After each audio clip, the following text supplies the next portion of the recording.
अस्सलामुअलैकुम, कैसे हैं आप सब? उम्मीद है खैरियत से होंगे। मेरा नाम कामरान है और आप देख रहे हैं द इलेक्ट्रॉनिक्स एडवाइज़र। आज मेरे सामने मौजूद है ट्रायोन का इन्वर्टर जिसका मॉडल नंबर VM23600 ट्विन है। जैसा कि मॉडल नंबर से पता चलता है ये 3600 वाट का ड्यूल आउटपुट इन्वर्टर है। इसमें हैवी लोड और लाइट लोड के लिए अलग-अलग ऑप्शंस मौजूद। अभी हमने इसको इंस्टॉल किया है। इंस्टॉलेशन के बाद अब करते हैं इसकी सेटिंग। सबसे पहले डिस्प्ले में आपको छोटी सी स्क्रीन नजर आ रही होगी जो कि इनपुट और आउटपुट पावर को शो ऑफ करती है।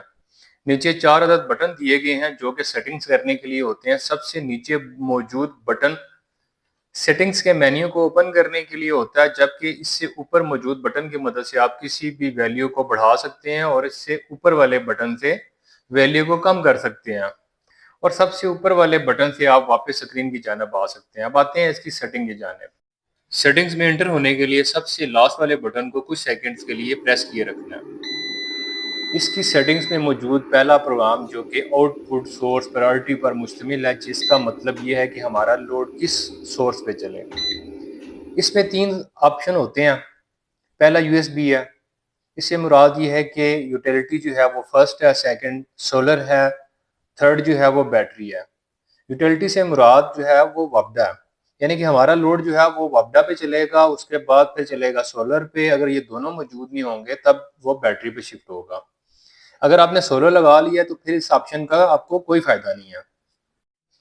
अच्छा, सेकंड ऑप्शन है SUB का। इसमें ये है कि लोड हमारा जो है वो सोलर पे चलेगा। अगर सोलर मौजूद ना हो तो फिर वापडा पे शिफ्ट होगा, और अगर ये दोनों ही मौजूद नहीं होंगे, सोलर भी मौजूद नहीं है, वापडा भी मौजूद नहीं है, देन हमारा जो लोड है वो बैटरी पे शिफ्ट हो जाएगा।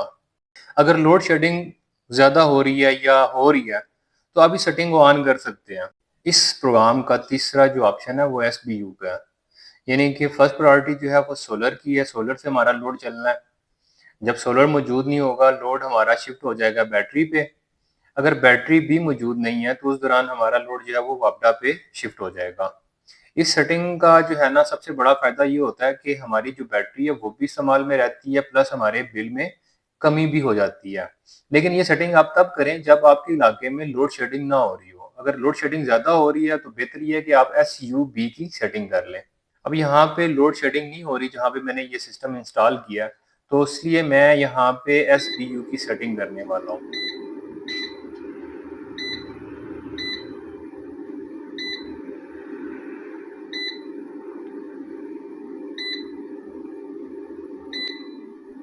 दूसरी सेटिंग चार्जिंग करंट की है। आप अपनी बैटरी को सोलर और वापडा से कितने एम्पेयर पे चार्ज करना चाहते हैं। यहाँ से आप चार्जिंग करंट को अपनी मर्जी के मुताबिक कम या ज़्यादा कर सकते हैं। यहाँ पे मैं इस ऑप्शन को नहीं छेड़ूंगा। 60 एम्पेयर लिखा हुआ है जो कि बाय डिफ़ॉल्ट सेटिंग है, मैं यही रहने दूंगा इसको।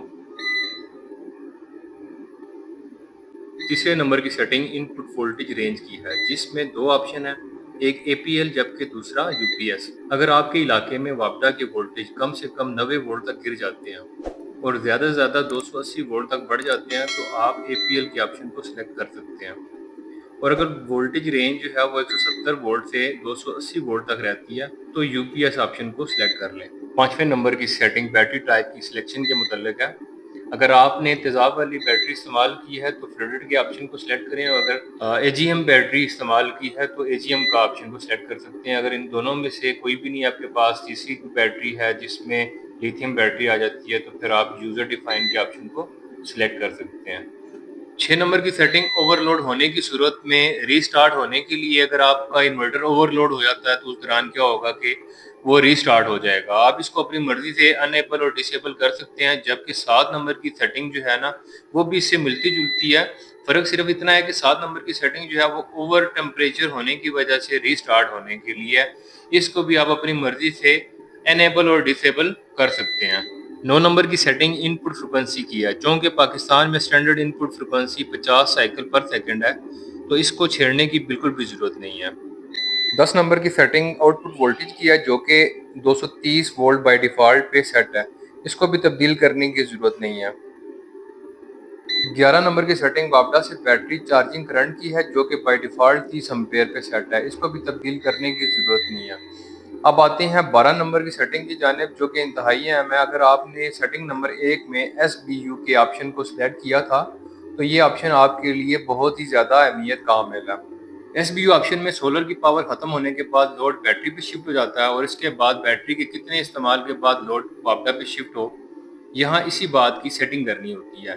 मैंने यहाँ 24 वोल्ट दिए हैं ताकि मेरे पास रिजर्व में कुछ ना कुछ पावर जो है ना बैकअप की सूरत में महफूज रहे और लोड शेडिंग की सूरत में काम आए।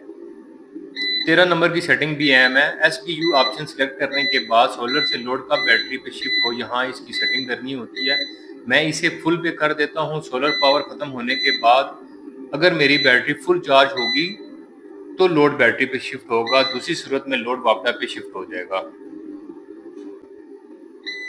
16 नंबर की सेटिंग जो कि बैटरी की चार्जिंग सोर्स प्रायोरिटी के मुतालिक होती है। इसमें 4 ऑप्शन होते हैं। सबसे पहला ऑप्शन होता है CUT का। CUT से मुराद जो होता है कि पहले बैटरी जो है ना वो वापडा चार्ज करेगा, अगर वापडा मौजूद नहीं होगा तो उसके बाद सोलर चार्ज करेगा। नेक्स्ट ऑप्शन होता है जी CSO का, पहले सोलर चार्ज करेगा, सोलर मौजूद नहीं होगा तो फिर वापडा चार्ज करेगा। फिर एक ऑप्शन आता है SNU का, इसमें सोलर और वापडा दोनों मिल के बैटरी को चार्ज करते हैं। और आखिरी जो ऑप्शन होता है वो OSO का होता है। इससे मुराद ये होता है कि सिर्फ और सिर्फ सोलर बैटरी को चार्ज करे, वापडा से बैटरी हमारी चार्ज ना हो। अगर आपके यहाँ लोड शेडिंग नहीं हो रही तो आप OSO को सिलेक्ट कर सकते हैं।